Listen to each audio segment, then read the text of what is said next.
अस्सलामु अलैकुम वरहमतुल्लाहि वबरकातुहू। मेरे प्यारे भाइयों और बहनों, तसव्वुर करें, दुनिया में बेचैनी है, ईमान कमज़ोर हो चुका है, लोग दौलत के पीछे भाग रहे हैं और अचानक एक शख्स ज़ाहिर होता है।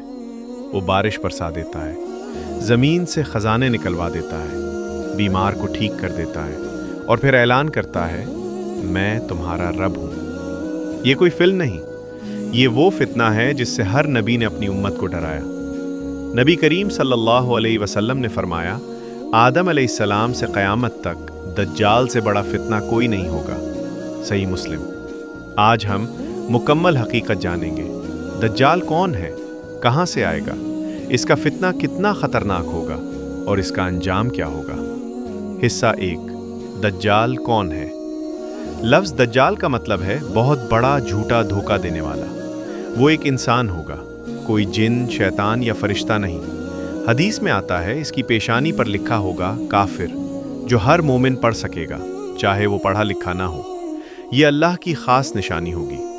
नबी सल्लल्लाहु अलैहि वसल्लम अपनी हर नमाज में दज्जाल के फितने से पनाह मांगते थे। सोचें, जब नबी सल्लल्लाहु अलैहि वसल्लम खुद पनाह मांगते थे तो हमें कितनी ज़रूरत है। हिस्सा 2, दज्जाल की जिस्मानी निशानियाँ। सही अहादीस के मुताबिक एक आंख खराब होगी, दूसरी आंख अंगूर की तरह उभरी हुई, सुर्खी माइल रंग, घुंघरियाले बाल, छोटा कद, मजबूत जिस्म। वो 40 दिन ज़मीन पर रहेगा, लेकिन वो 40 दिन आम नहीं होंगे। पहला दिन 1 साल जितना, दूसरा 1 महीना जितना, तीसरा 1 हफ्ता जितना और बाकी दिन आम दिनों जैसे। सहाबा ने पूछा, या रसूलल्लाह सल्लल्लाहु अलैहि वसल्लम, पहले दिन की नमाज कैसे पढ़ेंगे। आप सल्लल्लाहु अलैहि वसल्लम ने फरमाया, अंदाज़ा लगाकर। ये तफसील हमें बताती है कि वो दौर गैर मामूली होगा। हिस्सा 3, दज्जाल कहाँ से निकलेगा। अहादीस के मुताबिक दज्जाल खुरासान के इलाके से निकलेगा। 70,000 यहूदी इसका साथ देंगे, जिन्होंने सब्ज़ चादरें ओढ़ी होंगी। वो पूरी दुनिया में घूमेगा, लेकिन मक्का और मदीना में दाखिल नहीं हो सकेगा। मदीना के दरवाज़ों पर फरिश्ते खड़े होंगे। मदीना 3 मरतबा हिलेगा और मुनाफिक लोग बाहर निकल जाएंगे।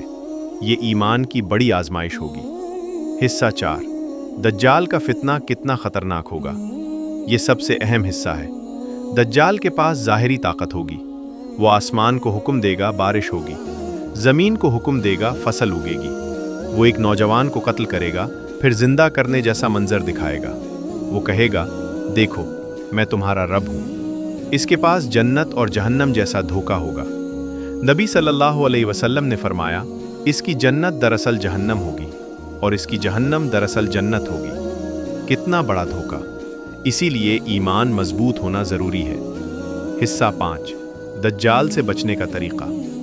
नबी सल्लल्लाहु अलैहि वसल्लम ने हमें वाज़ेह हिदायत दें। 1, सूरह कहफ की पहली 10 आयात याद करें। 2, हर नमाज में दुआ पढ़ें, ए अल्लाह मुझे दज्जाल के फितने से बचा। 3, दज्जाल के करीब न जाएं। 4, ईमान को मजबूत करें। सूरह कहफ में ईमान की हिफाजत का सबक है, इसीलिए इसका ताल्लुक दज्जाल से जोड़ा गया। हिस्सा 6, दज्जाल का अंजाम।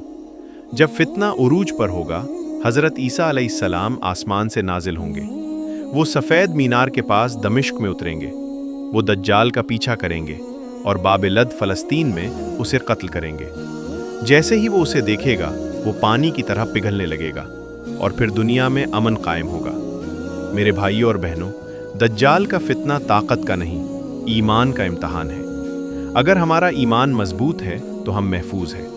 अगर आप चाहते हैं कि हम क़यामत की बाकी निशानियों पर भी मुकम्मल वीडियो बनाएं तो कमेंट में लिखें, ईमान मजबूत करें। वीडियो को लाइक करें और इस्लामिक ग्लो को सब्सक्राइब करें। अल्लाह हमें दज्जाल के फितने से महफूज रखे। आमीन। अस्सलामु अलैकुम वरहमतुल्लाहि वबरकातुहू।